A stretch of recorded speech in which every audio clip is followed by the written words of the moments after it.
Girlfriend boyfriend আছে এই যে জর্গা করে এইটা খাবে। আমার হাতের একটা কেক নিয়ে যে খাওয়াই দিবেন কোনটা আপনার হাতে কোন কেকটা হাতে না হাতে একটা কেক হ্যাঁ মাথা নষ্ট খান করেন না। পরান নষ্ট নেন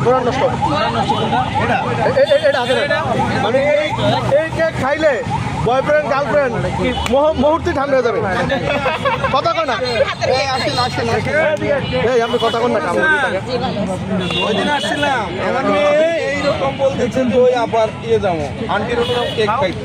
দর্শক ভাই কোন জায়গা থেকে আসছে আপনারা কেক খাইতে? আমরা এই মিরপুর থেকে আসছি। মাশাআল্লাহ, মিরপুর থেকে আগারগাঁও চলে আসছে আপুর কেক খাইতে। মামনি, তুমি আগে কেক খেয়েছো মা? আগে খাও নাই? হ্যাঁ হ্যাঁ কয় কি আজকেই খাও, ঠিক আছে? দর্শক জন্মের পর থেকে এই প্রথম নাকি সিমি আপু কেক খাইব আপু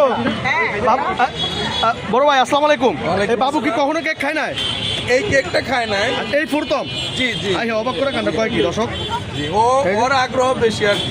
ওর আগ্রহ এর বেশি আগে আমি খাইছি, আবার কেক খাইছি। কেমন লাগছে ভালো ভালো। এই আপু কেমন মামনি? কেমন লাগতেছে আপনার মজা, মাশাআল্লাহ।